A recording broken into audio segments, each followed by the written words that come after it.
We have a very special guest in studio today. He is the president of Sansone Design Build, EJ Sansone. Welcome to the show. Welcome, Thanks sir. for having me, guys. Thanks for joining us. Absolutely. Excited to have you on here. Yeah, you came recommended from Matt Scarron. You guys work together a lot, and he said nothing but great things. So excited to kind of get on here and get to know you, man. Yeah, it's good to hear that.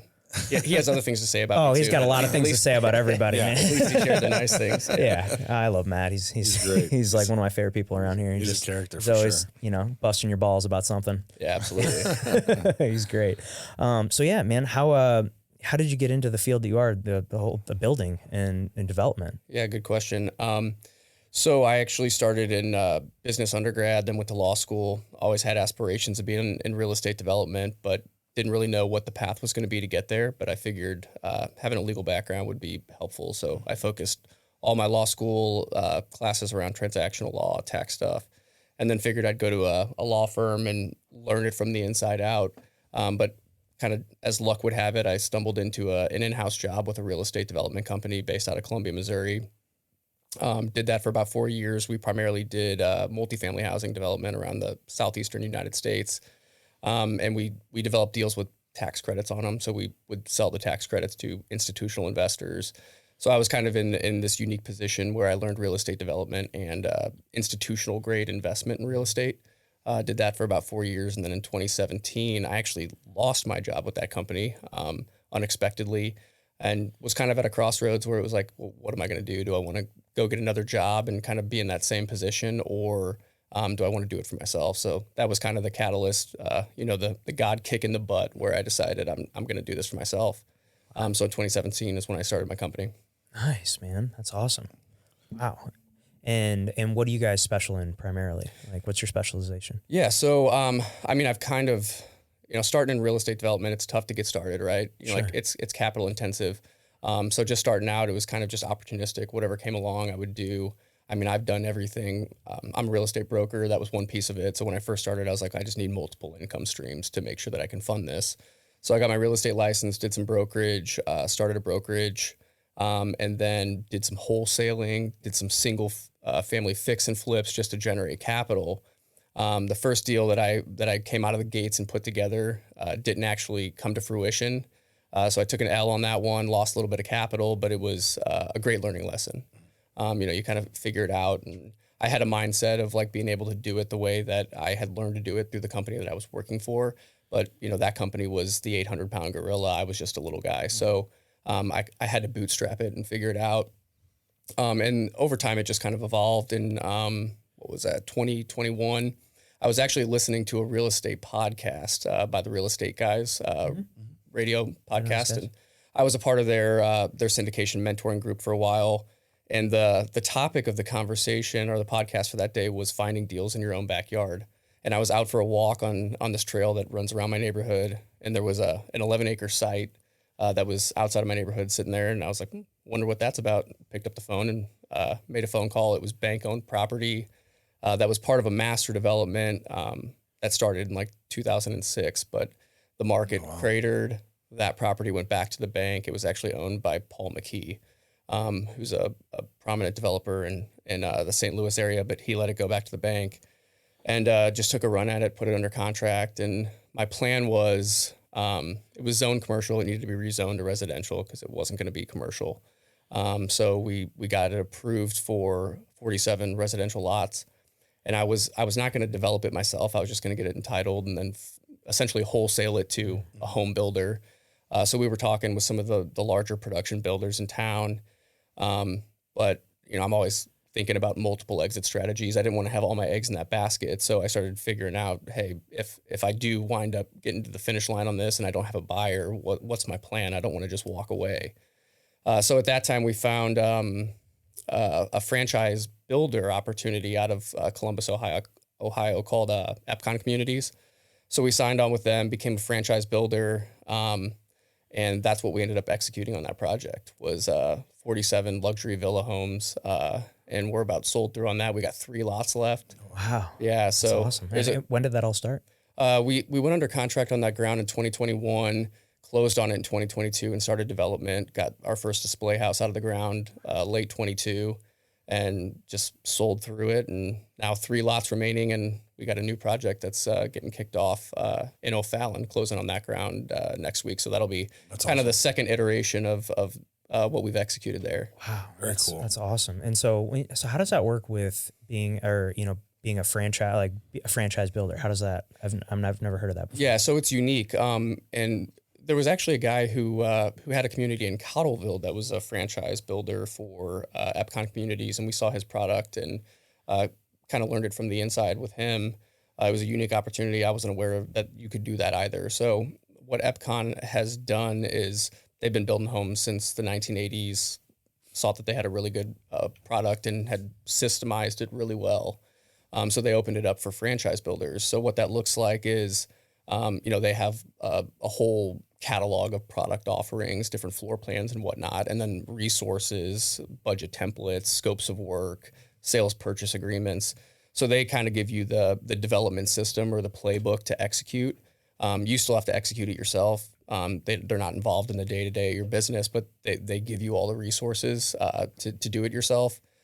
So that's what we did. And, they make a royalty on each house that we sell if we're using their floor plans. Gotcha. And so now you have to, they're not supplying you with any of the contractors or anything, right? No, you have to source that all yourself. Okay. Yeah. I figured. So that was a beast. Especially that time. Hardest part. On the front end of it, putting all that together, you kind of go into it and think this is going to be like so turnkey, like I'm not going to have to do anything.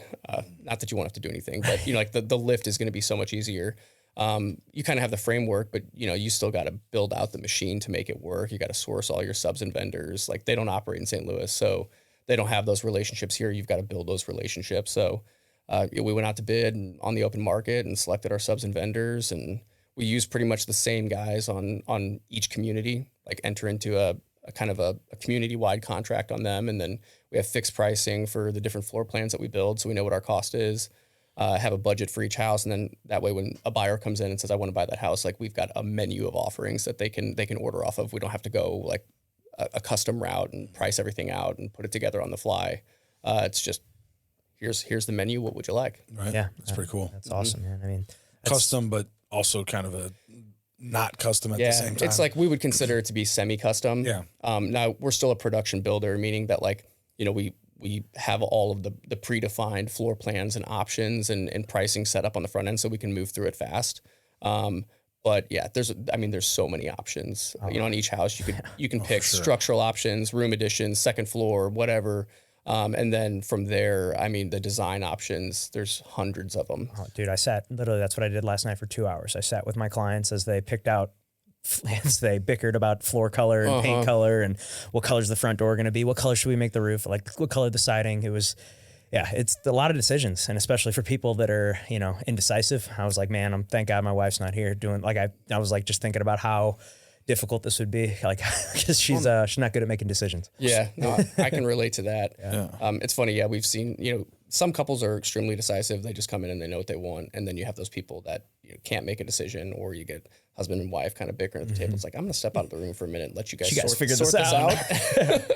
Well, yeah, because the biggest thing, because my last house we built, and, we're trying to decide on the coloring, but there's like nothing for you to see in like a real life rendering of what this is going to look like. Mm-hmm. So do you guys implement AI and all that to be like, hey, here, let's plug this in, and this is what it would look like in real life with this color. All right, you want to change it to this color? Here's what it's going to look like, because that was the hardest part for us. Yeah, that's absolutely a piece of it. What I always say is buyers are unimaginative people. It's not a knock on them, but like if you can't see it or feel it or touch it, like what is it going to be? So that's where like this paralysis of decision making comes in, and how do you aid them in making the decision? So like in our design selection room, we've got all the cabinet colors and door styles and everything that you can see, flooring samples. So we have as many samples as you possibly can. But yeah, there's some stuff that still requires some imagination. So I have utilized some AI tools, like some rendering tools and stuff like that to put that together. Yeah, have you guys seen that new one? I forget which builder's using it, but they got this big warehouse, and essentially they'll take your floor plan and like put it onto the floor. I heard of that. Yeah, you told me about that. Yes. Yeah, that was pretty cool to see that too, because that's another thing is like not every floor plan you have available in like a market home or whatever for you to go look at. So. Yeah, exactly. So, we typically try to have, I mean, we don't have all 3 floor plans available to walk through, but one of the things is like if somebody's building that floor plan, we can take them through that house. It or but like what you're talking about, I've seen that too. It's like a big warehouse. They put it on, like it's scaled on the floor, and you can like walk through it and see the spacing and like determine, does that angle make sense? Oh, if I open my refrigerator door here, it's going to hit that cabinet. Yeah. That's pretty cool. So you mentioned doing villas. Is that what you guys are specializing in? Or are you guys doing any single family type stuff? Or? Yeah. So, villas is kind of the niche, and that's really like what the EPCON program is set up based on is villa homes geared towards the 55 and older active adult demographic. So, think about like probably our parents' age that are downsizing. They've had this big house that they raise their kids in. They don't need it anymore. So they just want to simplify life. We don't call it downsizing; it's right sizing. So they get a smaller footprint, and then the community is maintained. So low maintenance. You've got your lawn mowed, snow shoveled in the wintertime if it snows. So it's kind of a lock it and leave it lifestyle that caters towards that demographic, and single level living, accessible features, 0 entry showers. So really simplifying life. So that's kind of where we've lived in that niche since we've started this. But as we grow and scale, like generations, you got the largest generation in the world. That's either one coming out of that towards the end, but like the early ones are heading into that. Exactly. Yeah. I mean, it's a huge demographic shift. Yeah. So there's heavy demand in that area, and there's not a whole lot of builders that really specialize in that. Right. I mean, some of them offer that as kind of like a secondary product type when it makes sense. So it's a great little niche that we enjoy. And then, especially like in the environment that we're in, where you've got all these inflationary things going on and interest rates going up, the cost of living is just so much higher. That demographic is pretty well insulated from that, as opposed to like the first or second time home buyer, where like that rate shock is going to keep them from moving at all. When these people need to move, it's usually a lifestyle change that needs to happen, and they've got equity in their homes that they've owned for a long time. So a large portion of our buyers wind up being cash buyers too, because they're just rolling equity out of whatever they had for the last 20 or 30 years. Wow. Yeah. That's smart for sure. It's a good niche to get in touch or be in front of. I mean, we did a presentation for a group of real estate agents here about like the difference in the markets and like and even like it was over 50% of the market, whether you were buying or selling, consisted of home buyers that were 50 and older. So, yeah, that's the demographic that's making moves right now. So like we've heard from a lot of our subs and vendors that a lot of the other builders that they build for have been really slow, but I mean we've had solid years the last few years just because this demographic's still making moves. Yeah. Well, and the tough part is too, I mean, like you mentioned, inflation costs and things like that. I mean, it's just more expensive to build a house now. Oh, yeah. So, you used to be able to get a brand new house. When I first got in the business, a jumbo loan was $417,000. Yeah, that's like an average. It's just doubled now. Yeah. So that's 10 years ago. And now you're looking at, these new builds and everything's base price starting at like $350,000-$400,000 before you even get to the upgrades. That's if you don't want doorknobs. Yeah, exactly. So, everybody talks about how to make housing affordable, especially for the younger generations. And I mean, really, it's going to be promoting those move-up buyers that are moving from their first home into their next home to build, because those are going to be the ones that do it. But at the same time, like, there still needs to be some cost, like something like some sort of tax incentive or something. But you also at the same time can't think like, all right, well, we just built this whole neighborhood of houses that range between $400,000 and $500,000. How are we going to take that same floor plan and same build and move it 2 miles down the road and offer those for $350,000? Yeah. Now you're screwing all those home builders or people that just bought on their price and equity. So absolutely, we're in a strange shift and strange market right now. Yeah, for sure. Absolutely. I mean, just for example, like whenever I underwrote that project in 2021, I assumed our average sale price would be like in the 400s, 450. Then, inflation happens and you've got to hold margins to be able to make a profit. So, and everything just got more expensive. Our average sale price in that community is north of 700. Wow. Yeah. That's crazy. Yeah. 450 was the original. Yeah. That's what I figured we were going to sell at, was like 450 on an average. And that was probably a little conservative. Which, good underwriting is always conservative, but, 700 an average. North of that, we sold several of these villas for over $1 million. Oh, wow. I mean, if you would have told me that 5 years ago, I would not have believed you. Yeah. Wow. Well, they've got those going in right now, right there at 270 and Doherty Ferry. Mm-hmm. I think they're going to put there's 2 that are already built, and I want to say there's probably going to be about, I guess I would say 20 units, but 10 because they're side by sides or they're attached dwellings. But I mean they're starting at 900,000. Yeah. I was just like, holy shit. Yeah, it's crazy. I mean, another thing that drives that price too is land prices. Right. I mean, what I bought this site for, I could never buy it for today. I mean, it's almost double what in this area what land prices has gone. So if you've got to buy it, for that much of a higher price, you've got to be able to, mark that up in order to make a profit. Sure. I mean, there's a tipping point in there somewhere, right, where it just doesn't make sense because there's not going to be an absorption of those homes because they're too expensive. But I just think things have gotten more expensive, and as people kind of shift their mindset to it is what it is, you've got to move. Absolutely. Yeah. Now, do your communities, do they have like the pools and the tennis courts or pickleball courts or things like that, gyms and things like that? Yeah. So typically, like we would put that in. Usually, about like 50 homes is when you start to look at like a broader amenity package, like a clubhouse and a pool. In this community that we built the first one in, it was part of a master plan development, so there was already amenities built in. Okay. There was a 15-acre recreational lake and walking trails. So we didn't do it here because we kind of had that available to sell. That's a massive lake. Yeah, it's big.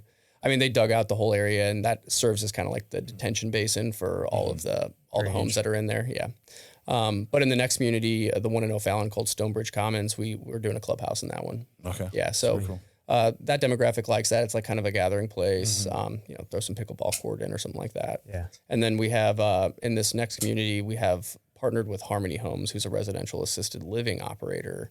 So we got our site plan approved with 39 villa homes and then 5 of their 16-bed residential assisted living homes at the end of the street with a clubhouse. So it's like an integrated senior community where we have the active independent living option, and then as folks age, they can age in place and go into assisted living. Oh wow, that's awesome. That's smart. Mm-hmm. Which is, I mean that we need that here because that, like I said before, though, that those are the people that are just holding on to their homes. And not wanting to sell because they have nowhere to go, and it's good. Well, that's good. I mean, that should free up. You said you got 39 units. Well, that'll open up about 39 new listings. Yeah, absolutely. Yeah. But no, yeah, it's there's definitely a demand for it. This site that we're developing in O'Fallon they've had several development proposals over the years that have come and gone. Walmart Neighborhood Market was one, luxury apartments, rental units. And nobody could get it across the finish line because either the nearby residents didn't want it or the city didn't want it. So I always try to take the approach of like, hey, how do we best serve the community? What does the city want? What do the residents want? We don't want to just kind of like, force our plan on everyone because it never goes well. There's always pushback. So the city initially wanted some retail on the site because it was zoned commercially and they see a revenue opportunity from sales tax. So the first iteration was the villa units with a retail center on the corner with a drive-through unit on the end, and was talking to one of the larger coffee franchises to go in there. But I wasn't feeling good about it. I really didn't want to do it. Like the retail aspect of it just felt riskier to me, especially in this market. So we put that plan in front of the residents, the nearby residents, because I invite them all out for like a town hall style meeting where they can ask questions. Better to do it that way than find out in a public hearing in front of everyone that everyone hates your project and then just take a beating for 2 hours in front of all the city officials. So we get that out of the way on the front end. And the feedback that we got was, hey, we don't mind the homes at all. We think it's great. There's a need for that, but we don't like the retail. Why don't you do something else? Why don't you just do all residential? And so like kind of side-eyed the city officials and I'm like, what do you think about that? Yeah. So that was the pivot point when we brought in the assisted living. So it was kind of like we struck the happy balance there, because technically it's a commercial use. So we get to kind of check that box. It's not going to have sales tax, but overall the nearby residents loved it. The city officials loved it too, because it's a hot topic. Like, we have this aging demographic. We need assisted living in the community. So it was a win. But you're trading off the sales tax for the real estate taxes. I mean, you would think that that's pretty even or balanced, right?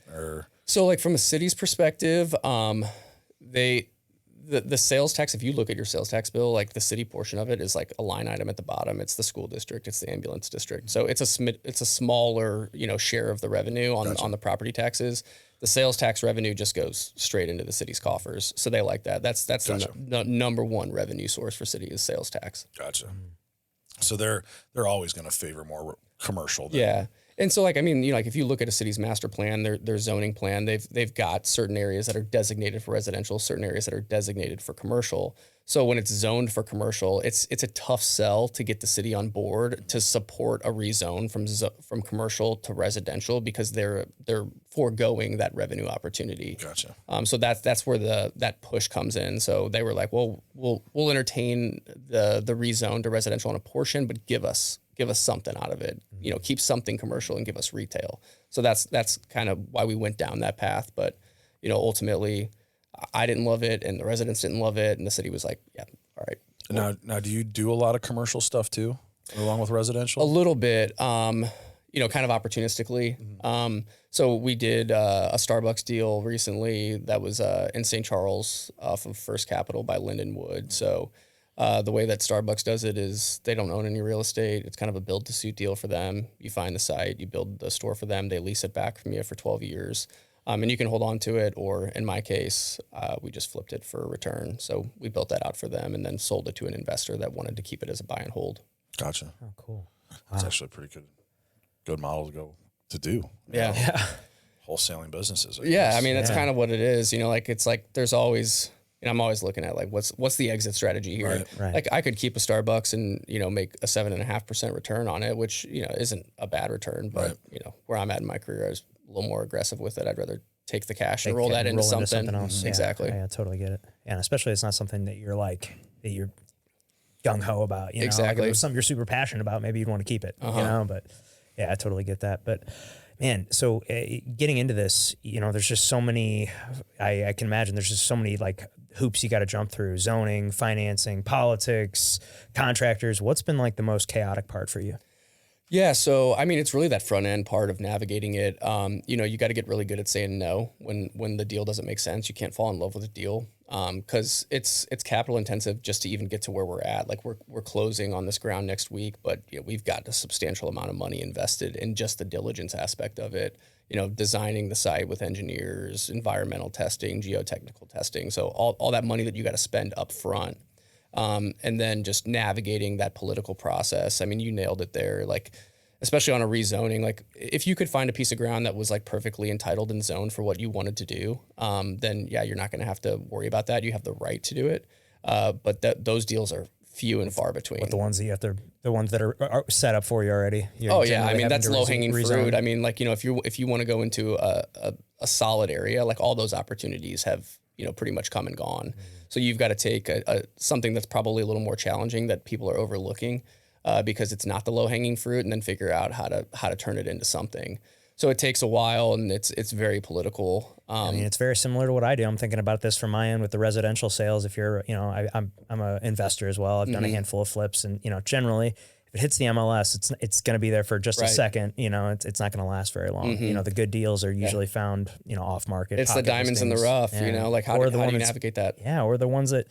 Yeah, the one that's been sitting on the MLS for a long time, but the photos are shitty or whatever it is, and you go there and you're like, it's obviously been overlooked, and I've seen several of those happen in my career as well. Yeah, absolutely. But yeah, that's the dog and pony show that you got to go through on the front end of it. You got to have thick skin. You got to be creative. Like if you just walked away every time you hit a roadblock, you'd never get anything done. You just got to figure out, hey, how do we pivot from here? What's the next best opportunity? Multiple exit strategies, and just working through that. But yeah, like on the rezoning side, it's very political. After I did my first deal in Darden Prairie, it was a rezone and had to clean up a mess.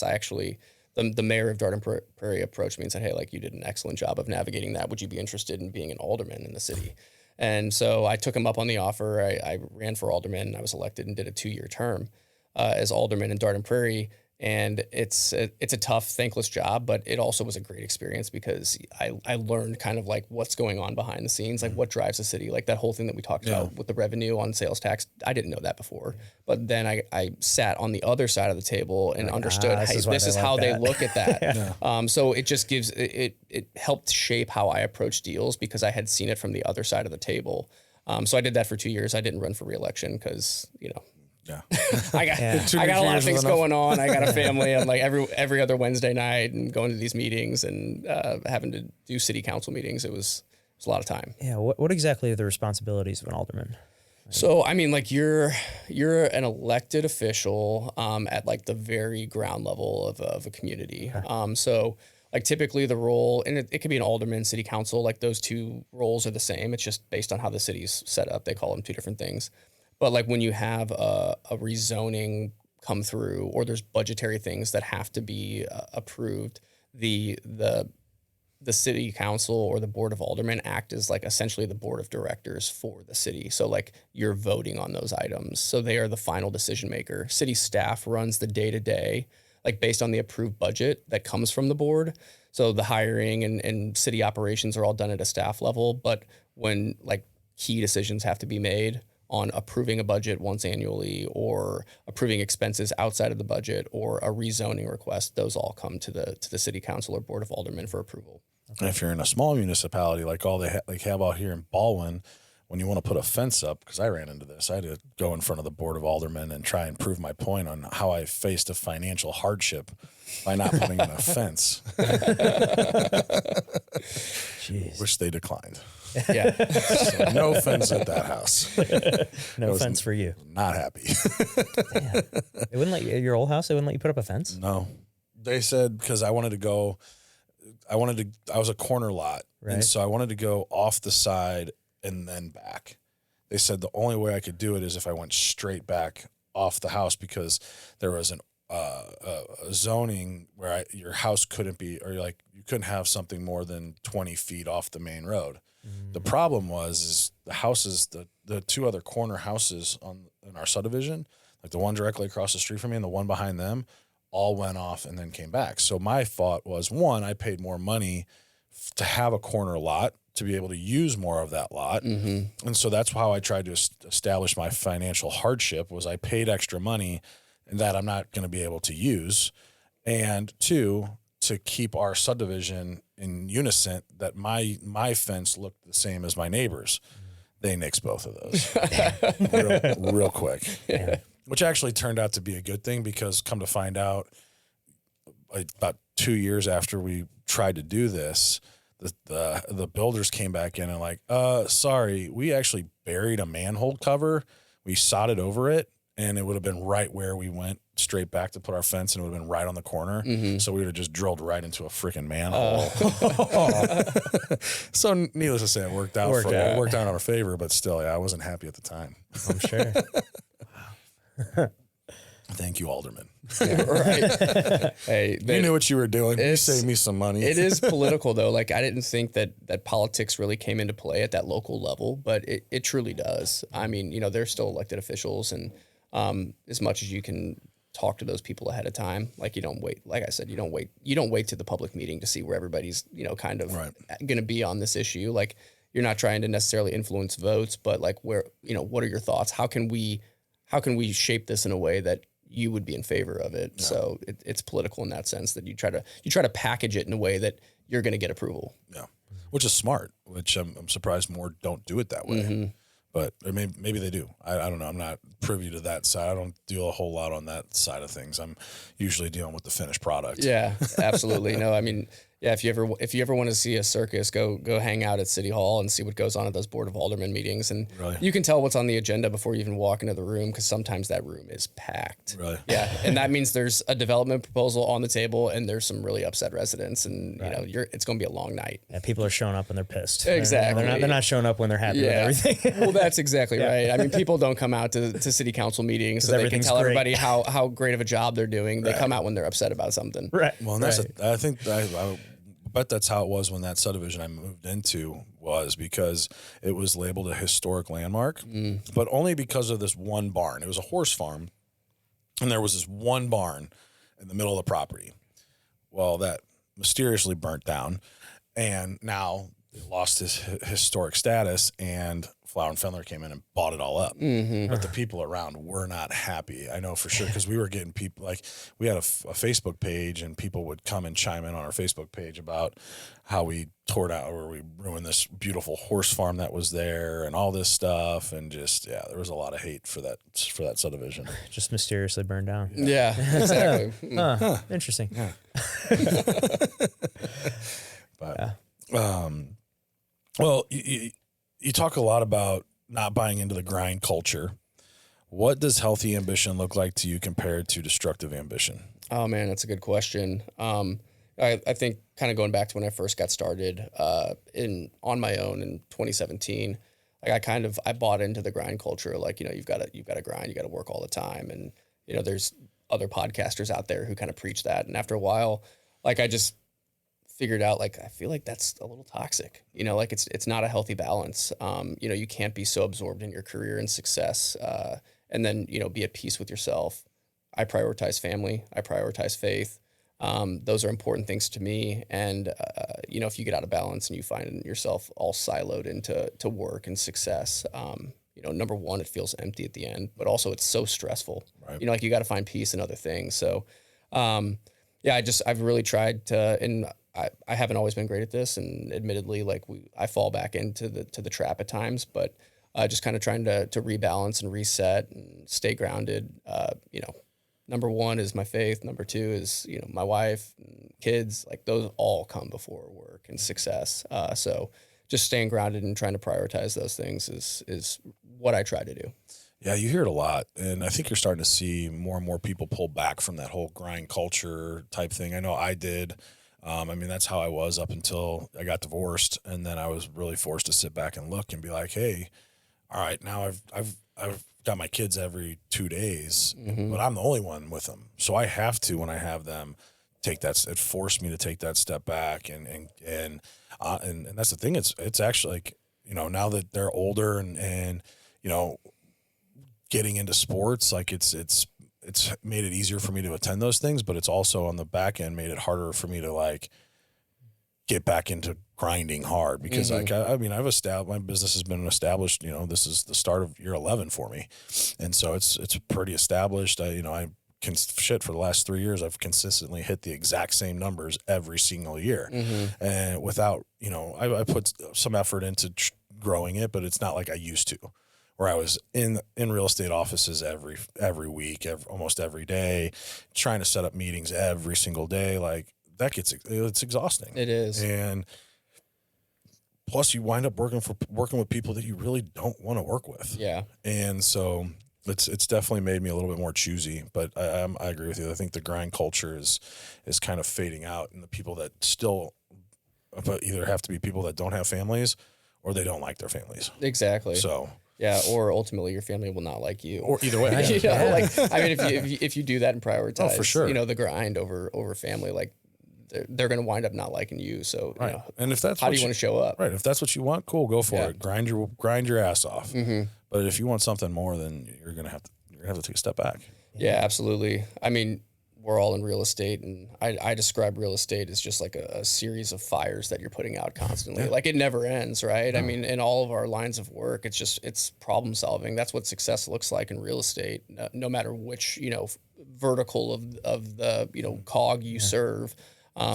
It's just problem solving. And so you can get caught up in, like, the never ending problems to solve. And no matter if you solve the problems that you have today, there's going to be a new set tomorrow. So it's like being able to just, like, set that aside and being like, it'll be there tomorrow. It'll be there tomorrow. I can call that guy back tomorrow in the morning. Exactly. It's not a pressing issue. Yeah. what kind of the way I've been thinking about it, over the last year or two, it's been like, we've only got so many hours in the day. We've only got so much effort to put forth into whatever it is, whether it's your job, your family, your hobbies, whatever it is. And, like, I like to think of it like a point thing. Like, if we've got 100 points to spend every day, like, if I spend all 100 points on my work, I've got nothing left for my family. So, like, I think it just comes down to divvying out those points appropriately every day, and, some days it might be, a lot more points went to work today. I worked super late today. I had show houses all night. I only got to see my kids for 20 minutes before they went to bed.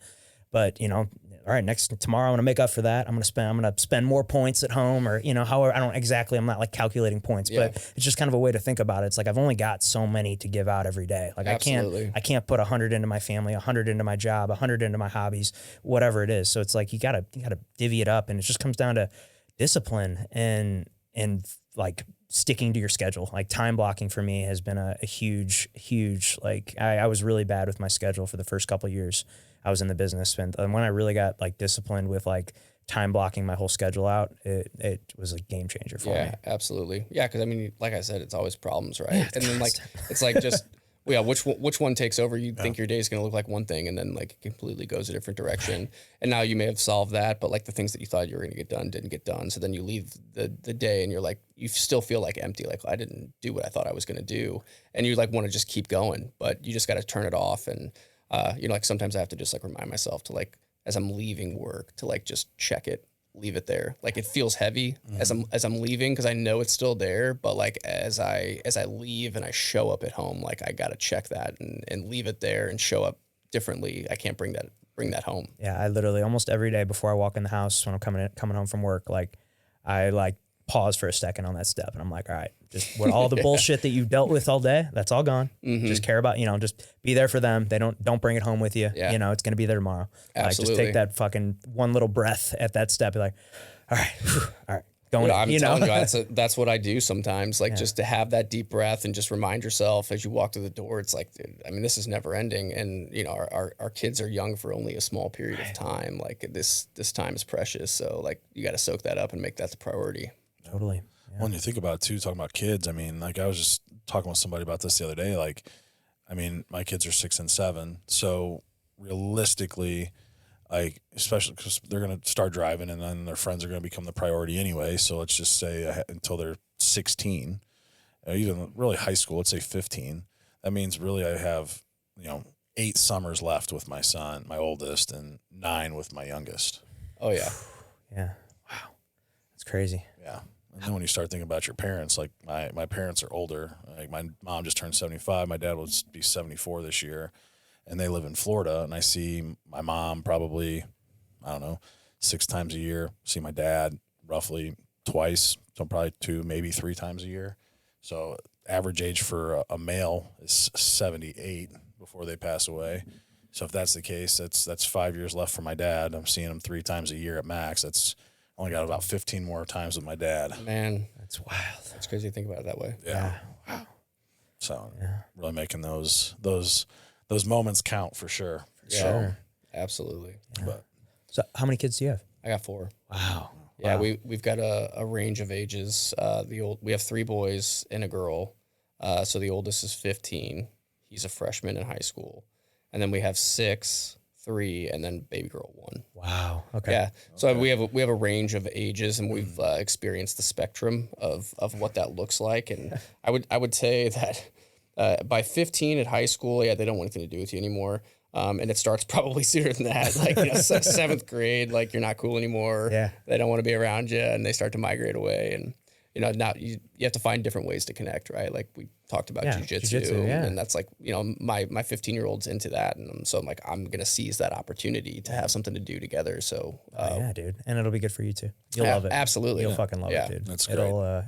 I've rarely met people that don't like it. Like, once you do it, it's just it's unlike anything else I've ever done. And like sports, I mean, I wrestled too, but the culture of jiu-jitsu is a lot different than the culture of wrestling in my experience. It's a lot more laid back, and it's more of a, I mean, depending on what you're going to do. I mean, a lot of people are it's a very hobbyist thing, but it also, if you want to go down the road of competing and stuff, I mean, a lot of people do that on the hobbyist level too. I mean, there was a local tournament here last week. We had, probably 25 or 30 guys competing, and it was awesome. Yeah. Yeah, I mean, the other motivator is, my 15-year-old thinks he can take me. Oh, yeah. And he wrestled for the first time this year, and he's like, I could take you. I'm like, no, you can't. Yeah. I was like, you'll have a day, but it ain't today. Yeah. So, we went down to the basement. We proved that point. I did hurt my wrist. I'm like, that's just being old. He's like, well, you did hurt yourself, so I kind of won. I'm like, no, that's not what winning is. All right. But he's he's getting closer. So I'm like, all right, I can't let this happen. Right. Yeah, when you guys start, he's training there twice a week. You're there 5 days a week to make sure he doesn't catch exactly. up. I'm like, I just gotta like that someday is coming, and I'm just trying to delay that for longer at this point. Yeah. I've said the same thing to my son. Like he'll like to wrestle with me and stuff. And he's like, I got you today, and I'm like, okay. There's gonna be a long time. I'm gonna do the best I can to make that the long. You know, it's gonna be the longest time before you can beat me up. Exactly. You know, I don't plan on stopping this anytime soon. No, I saw it coming sooner than later, so I'm like, well, I got to keep up, or that day's gonna come, and then I'll never hear the end of that smack talk. No. Yeah, dude, it'll be great. You guys will love it. Well, you've seen it all the way up to 15. What was the hardest age throughout the? You know, I think. For me, honestly, I enjoy 15, especially like with the boy. Like I think middle school is probably the toughest for me because it's like kind of like, I mean, you remember what it's like to be like in middle school. Like it's like you're not a little kid anymore, but you're not like an adult. And you're going trying to figure out who weird, you are. awkward stage, trying to figure themselves out. So, like that stage is probably the weirdest for me. Like now coming back into him being in high school, like he's like thinks I'm like kind of cool again, which is cool because like now he's wanting to get into jujitsu and we talk about work and other things because he's starting to think forward about being an adult.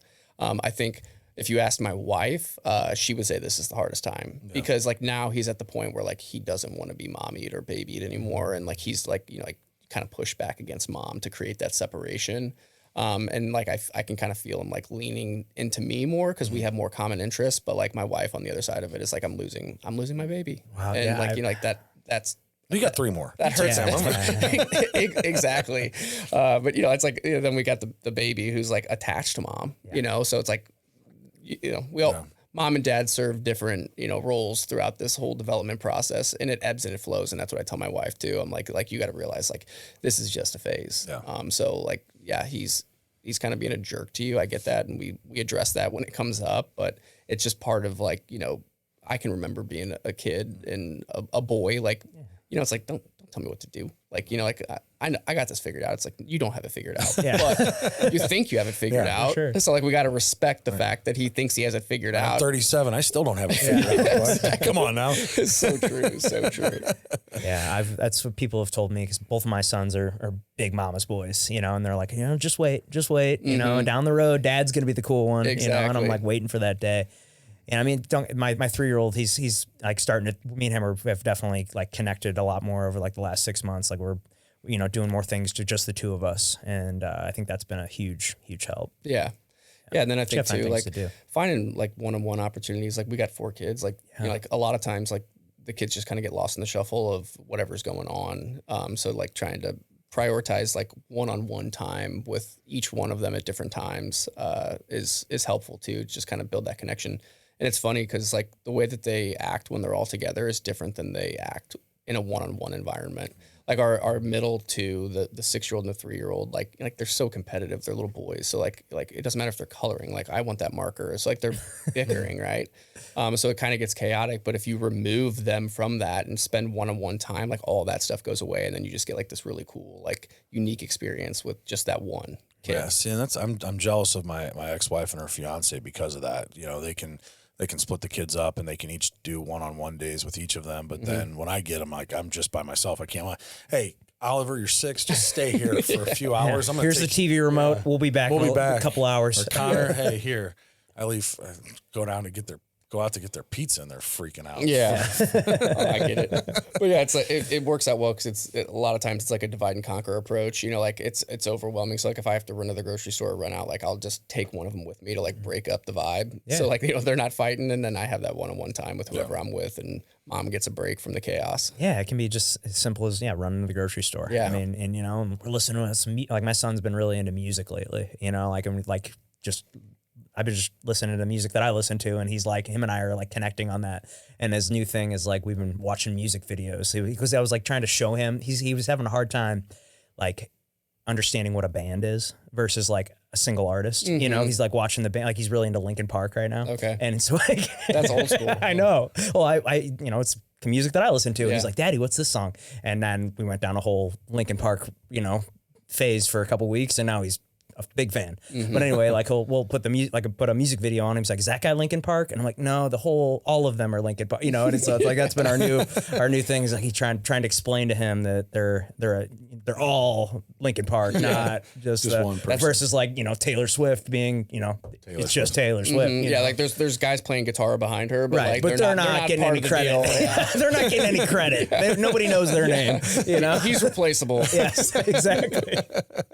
Yeah. He's having a hard time grasping that concept, but it's just, he's almost 4. So, yeah, it's just fun, man. It's been a fucking game changer. Yeah. It's a lot of fun. Kind of shapes our development too, right? Dude. Trying to show up differently and they see me as a role model. Like it's an opportunity to kind of like work on yourself too, because kids just push you to improve and do better. Oh, absolutely. What's one of the biggest mind shifts you had to make since becoming a father? I think it's like that. It's not about me. Yeah. Like when you're single and even when you're married, like early on, like you still have that freedom and flexibility to kind of do whatever you want. Like, hey babe, I'm going to go, meet the guys or whatever. Like the times that I take away from my family now are like, it has to be intentional.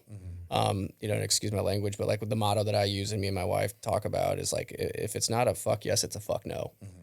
Like those in between things that like you could, like I want to go meet these people or do I want to do this on the weekend? We could do those opportunities, but now it's like, like if I'm not amped up about it, or I'm not excited about it, or like I don't see like the reason why I should do this, it's a no. Yeah. Because I'm not going to take time away from my family or leave my wife with the kids so that I can go and do something that's really not, in the best interest of myself or my family. So just being more intentional about that. And, I found too, like just my social circle, my friend group, like it's shrunk. Yeah. Because like I just look for more intentional relationships, people that you connect with or that, like you're aligned with, people that have kids too, we can hang out and put our kids together and hang out in that way. So people that aren't aligned with that, kind of just naturally, fall away. Mm-hmm. Exactly. Yeah. So yeah, I think that's it. It's just not prioritizing myself and prioritizing the family. Yeah. Yeah. That was a big one for me. Cause like, I was running constantly, softball, hockey, just working out and training. And then, when I was married, like I took full advantage of that. And, then with the divorce now it's like, if I have my kids, no hockey, no softball. I don't even play softball anymore, but yeah, I'm trying to take in I'm already on limited time with them. So trying to spend as much time with them as I possibly can. Yeah, absolutely. That's the most important thing for me. Yeah. Like one that comes to mind is fantasy football.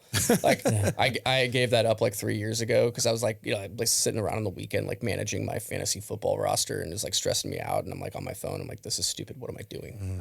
And I didn't do it. And then I got talked back into it with a group of guys this last season. And I was like, I remember why I don't do this. Yeah. Well, that's the thing is I keep those conversations muted. I hardly ever look at the conversations. Like I do it just because like these are good friends of mine from like elementary school. Like it's our one way of staying in contact and in touch with each other since we're not playing softball anymore.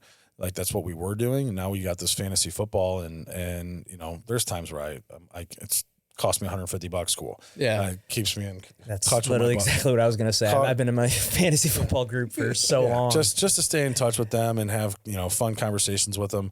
I forget to set my lineup. Like, it's all the time. Like, all the time. I finished I did win it 2 years ago. How I have no idea. There was like 2 weeks in a row where I didn't have a quarterback because my quarterback got injured, and I'm like, well, whatever. I think we'll be all right, boys. Yeah, I've been me and my buddies have been doing our fantasy group for it's been over 10 years easily. But like I always joke that I'd literally just pay the $200 to stay in the group chat. Exactly. Exactly. Take my money. Like I'm always getting texted by one guy that, hey, he's like, who pays attention. He's like, hey man, you don't have anybody in there, and I want you to win this week because I fuck him or whatever it is. He's ahead of me in the leaderboard, and you're, so yeah. I don't ever. I probably watched. probably one full game of football this whole year. Like I just don't have time for it anymore. Yeah. It's like in college, and before that, I remember sitting on the couch all Sunday, red zone, from noon to 6 o'clock, and then you watch the night game. It's literally all you did all Sunday. It's like, dude, I don't have that kind of time now. Right? There's no way. Exactly. Especially with my job and my family. Like, there's not a chance my wife would just be cool with me, and I wouldn't want to just sit on the couch for fucking 7 hours. Right. So I never got into that. Like, even from like when I played a little bit, but like I don't have a college football team. I hardly ever watch college football unless I'm at a sports bar with some friends and it's on. And same thing with the NFL. Like, I don't know, maybe it was like thinking about it, like, having played baseball and then constantly being in that competitive mode and mindset, that when I wasn't playing, I wanted nothing to do with sports. I wanted to just let my mind just decompress, because I mean, baseball is a very mental game. And so for me, I just wanted to decompress. So the last thing I wanted to do is go watch more sports and just get caught up in the excitement of it. And I'm like, well, shit, that defeats the purpose of what I was trying to do and relax today. Right. So yeah, and I mean, I was never a guy that just sat on the couch and watched football all day or anything like that. I would always try and do things other than sports when I wasn't playing sports. I mean, I really only did that in college, to be honest, and then graduated just because it was all my roommates, all the guys I lived with. That's what they did. Right. So that's what we did. We sat on the couch. I mean, there is something soothing about having an NFL announcer's voice on the TV on Sunday. Oh, dude, I'm not watching. Puts me to sleep for sure. It just feels right. Yeah, I can just doze off right here. Yeah, it's great. With some chili cooking or something like that. For sure. Fuck yeah. Well, one of the things we talk about on the show is this being like a time capsule for our kids. They can come back at any point in time and be like, oh, this is what dad was like in his 30s. If your kids were to come back and watch this show, say 10, 15 years from now, what's a message you would want to leave for them? Man, that's a great question. I think, it's funny. Like I heard someone say that like each of our children get different parents, even though they're the same, because like we change, like we're not static. So like my 15-year-old's experience with me as a dad is different than my 1-year-old's experience with me as a dad, because I've grown and evolved. So, I mean, I think what I would hope is that they could, see the transformational changes that I've made, how I'm prioritizing my life. And, be proud of me in this moment, for doing that work and, continuing to grow and being a dad, and just, I love them. That's awesome. Yeah. Awesome. Yeah, for sure. That's great, man. Well, what having such that big age disparity with the kids, 15 to 1, how's that 15-year-old do with the younger kids? Is he? Yeah, that's a good question too. It's challenging because like he's in a different phase of life. He's a great help. I mean, like to have that, it's like a third parent essentially at times, because like we can delegate and ask for help, and he's not at the point where like he's necessarily babysitting on his own, unless like we're not gonna be close. I think if he was a girl, it'd be different. Girls are a little different than boys, but like one time we left. We didn't have to go far, but we left the now 6-year-old, they were a little younger at the time, home with him. And we were calling his phone, trying to check in. He wasn't answering. So finally, like the little one picks up the phone. We're like, what's going on? What are you guys doing? Where's Caden at? He's our 15-year-old. He's like, oh, he's sleeping next to me. I'm like, could you put him on the phone, please? I'm like, what are you doing? You're sleeping? I gave you one job. Yeah. And he's like, it's fine. He's right next to me. I'm like, you can't sleep though, man. Like you got to stay awake. This isn't nap time. Can't watch him. Like if something happens, you've got to be on alert. But they have a great relationship. Like he's the cool older brother, and likes to do stuff with them, so they look up to him. And it's funny, like the 6-year-old's trying to keep up with the 15-year-old, the 3-year-old's trying to keep up with the 6-year-old. So like they just each get a little more advanced, trying to keep up. Like our 3-year-old is hell on wheels, man. Like that he's just go because he's just trying to keep up with the big boys. And his name's Trip, which is kind of ironic because he does trip a lot. Like we joke about it. It's like, oh, he fell again. He falls like 5 or 6 times a day because he's just always going 100 miles an hour. Wow, that's awesome. Hilarious. Yeah, no, but it's fun. I came from a big family, 6 kids, so I had 5 siblings, and it was chaotic in a big family. And like honestly, it was like so chaotic that I was like, I want to have a smaller family. Here I am with 4 kids, and I think we'll tap out there. I don't think we'll have any more kids. Yeah. But who knows? Who knows, right? Yeah, exactly. Yeah, I'm done with. I got my 2. I'm good. gonna get snipped and call it a day. Yeah, I don't know. We go back and forth all the time. Yeah, we've been going back and forth on that too. Yeah, man, I'm almost 40. I don't want to start over. I just think about that and like going back to diapers and the sleepless nights and like. Now, granted, I personally think when they're the babies, that they're the easiest. They're immobile. They can't get into anything and they can't talk back. Like they cry. Okay, they're hungry or they need their diaper changed or they need to burp or something. Like, yeah, but I see the thing about the baby thing is you're on like, at least we were like, it's a 3-hour schedule, you know, like every 3 hours they're sleeping or they're eating, they're sleeping, they're waking up. It's just like you're constantly, so it's hard to like navigate things. You're always kind of worried about the nap times and the feeding times and the, like at least that's how it was for us. Oh, I mean, sure. I don't do shit anyway, so like that's fine. I mean, what am I like? Sure, okay. Like then I just switch up my time blocking. Yeah. Really get really cram things into those 3-hour time blocks, which is fine. It's kind of how I still operate. Like, work for 3 hours, take a little bit of a break. Work for 3 hours, take a little bit of a break. So for sure. That makes sense. No, I think one thing I miss the most that you kind of get stuck not doing with little kids is traveling. Yeah. Like I like to travel.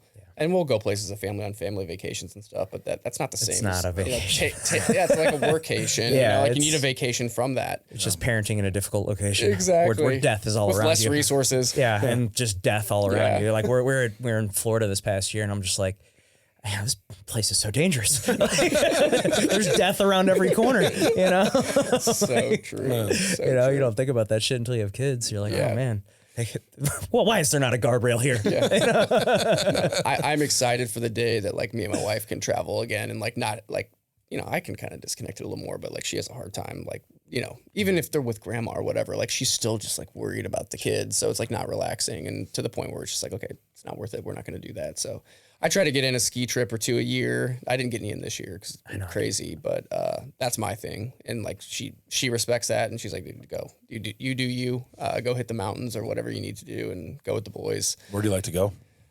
Usually Colorado. Yeah. I mean, I usually do like the epic ski pass, and you can hit all the Vail resorts. So usually out to Colorado, like Summit County, Breckenridge, Vail, all that good stuff out there. So It's been a minute since I've been skiing, but I used to go out to Keystone or Breckenridge all the time. I loved it out there. Dude, I bought the pass this year and I haven't even gone. I'm like so bummed out. It's like we're at the end of the season. I'm like thinking ahead. I'm like, there's still probably another month, maybe month and a half of ski season. I'm like, could I fit it in? But I just got so much going on. I'm like, I don't know when it's gonna happen. So it's probably not. Yeah, man, I haven't been in a couple of years. I was on a roll there for like 5 years, going twice a year, and then we had our first kid, and then I went like the month before he was born, and I haven't been back. Yeah, I'm itching. Well, I'm kind of like, I think it'll be fun too in the next few years to like take the boys and get them into it. I've kind of been waiting for the right opportunity to do that because that's a lot of work too. Oh yeah, especially got to teach. That's not going to be a. Well, I would throw them in ski school for a day, go ski yourself, and then spend the rest of the time tending to them. But yeah, that's a commitment. So that's what my parents did. I was same age difference. I was 6 and my brother was 3. And they just threw our asses in ski school every day that they were there. And they would do their thing. They would go do their own thing for like the first half of the day. And then when ski school was done, they'd come and get us and do little runs with us. Yeah, it's a beautiful thing. Yeah. But I mean, shoot, it's expensive, man. I mean, it's not a cheap holiday. I mean, all the gear and I mean, then they're growing, you got to replace it all. And then you got the ski passes. Especially as they're growing. I didn't even think about that. Yeah, you're replacing it every year. Like I have the same snow pants that I've had for however many years, but like, no, man, we're going to buy new ones for them every year because they're just growing like crazy right now. But I don't know. That's if I'm going to drop, $10,000 on a vacation, I'd rather do that than Disney World. Yeah. Oh gosh, I did Disney World. Fuck that. We haven't done it. I've actually never been to Disney World. My wife's brought it up a couple times, and I'm like, really though? Like, I mean, we're gonna You're not missing much. I feel go to like Disneyland. It's cheaper and probably not nearly as busy. I'm like, is it really the most magical place on earth? No, I feel like it's not. No, you just sit there and yell and scream at each other. Yeah, and stand in line. Yeah. Oh yeah, because you got to like. There's a whole strategy to these speed passes. Oh, I know. Because they only sell so many in a day, and they open it up at midnight. So if you're not up at midnight to buy your speed passes, you're not going to get them. But like the thing is like, they're like, oh, if you're going to do it and you're waiting until midnight, you got to like book out your very last ride because then you got to wait an hour before you buy another one.